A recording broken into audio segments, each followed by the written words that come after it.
ಲತೆಗಿನಾದ ದ್ರೌಪದಿ ಕಾಯ್ದ ಕೋಳಲ್ನಾಡೈ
ನಿನ್ನಂಥವನ ಮೇಲೆ ಒಂದೇ ಸಾರಿ ಮುಗಿಬೀಳುವುದಲ್ಲ, ಅತಿಕ್ರಮಿಸುವುದಲ್ಲ. ಒಂದು ಕೆನ್ನೆಯಲ್ಲಿ ಹಾಲು, ಇನ್ನೊಂದು ಕೆನ್ನೆಯಲ್ಲಿ ರಕ್ತ. ಹಾಲುಗಲ್ಲದ ಹಸುಳೆ ನೀನು. ಮೊನ್ನೆ ಹುಟ್ಟಿ ನಿನ್ನೆ ಕಣ್ಣು ತೆರೆದು ಇವತ್ತು ಪ್ರಪಂಚದ ಬೆಳಕನ್ನು ಕಾಣುತ್ತಾ ಇರುವವ. ಹಾಗಾಗಿ ಬೆಳೆಯಬೇಕಾದಂತಹ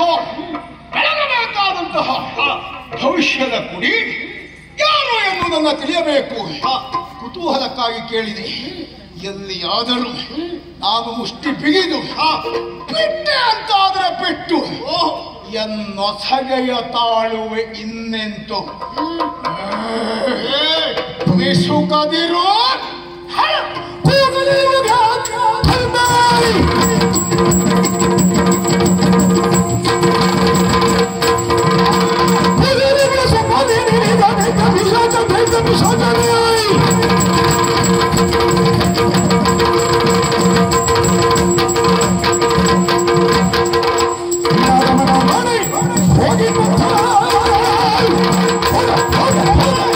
ಮಾರ್ಗವನ್ನ ತಿಳಿದು ಪರಿಪರಿಯಾಗಿ ನನ್ನ ಪರಿಚಯವನ್ನ ಕೇಳುವುದಕ್ಕೆ ಮುಂದಾಗ್ತಿದ್ದಿ.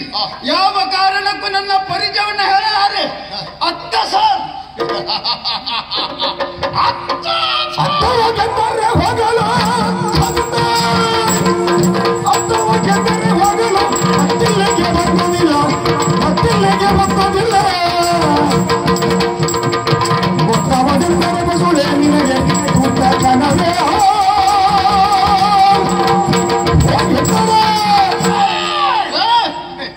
ಏನು ಅತ್ತ ಹೋಗಬೇಕು? ಹೌದಾ? ಇದು ನಮ್ಮ ಕ್ಷೇತ್ರ, ಇದು ನಮ್ಮ ನಾಡು. ನಾವಿಲ್ಲಿಯೇ ಇರಬೇಕಾದವರು. ಅತ್ತ ಹೋಗೆಂದರೆ ಹೋಗಲು, ಮತ್ತಿಲ್ಲಿ ಬಂದುದಲ್ಲ. ಮರ್ಯಾದೆಯಿಂದ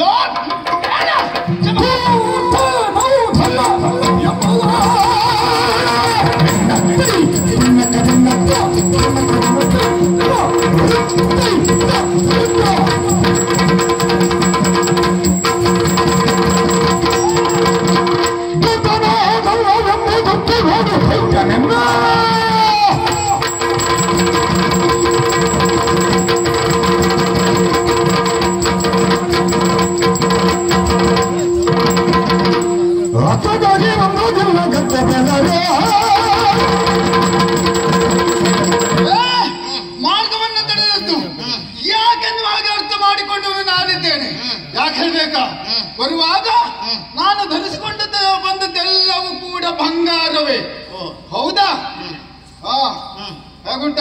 ಬಂಗಾರದಾಗೆ ಉಂಟು. ಹಾಗೇ ಬಂಗಾರ ಇದು. ಈ ಬಂಗಾರವನ್ನ ಕದಿಯಲು ಬಂದಂತ ದೊಡ್ಡ ಕಳ್ಳ ನೀನು.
ಆಕ್ಷೇಪ ನನ್ನ ಕುರಿತಾಗಿ ನೀನಾಡುವುದು ಕಳ್ಳನೇನೋ ಹೋಗಾದರೆ ಒಳ್ಳೆದಾಯಿತು ಈ ಮಾತು.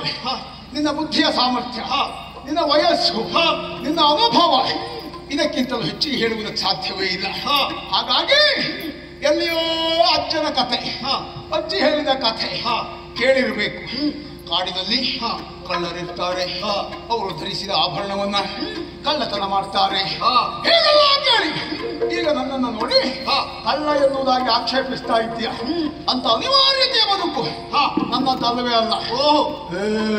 ಏನ ಇಲ್ಲಿರುವ ಬಳ್ಳು ಕಾಗೆಗಳಿಗೆ ಗುರಿಯಾಗಿ ಆಹಾರವಾದಿಯ ಜಾಗ್ರತೆ. ನಿನ್ನ ನೀತಿ ಮಾತಿನ ಅಗತ್ಯ ನನಗೆ ಇಲ್ವೇ ಇಲ್ಲ. ಹೋಗುವುದಕ್ಕೆ ದಾರಿ ಬಿಡ್ತೀವೋ ಇಲ್ಲ ಹೇಳಿ ಇತಿಶ್ರೀ ಮಾಡಬೇಕು.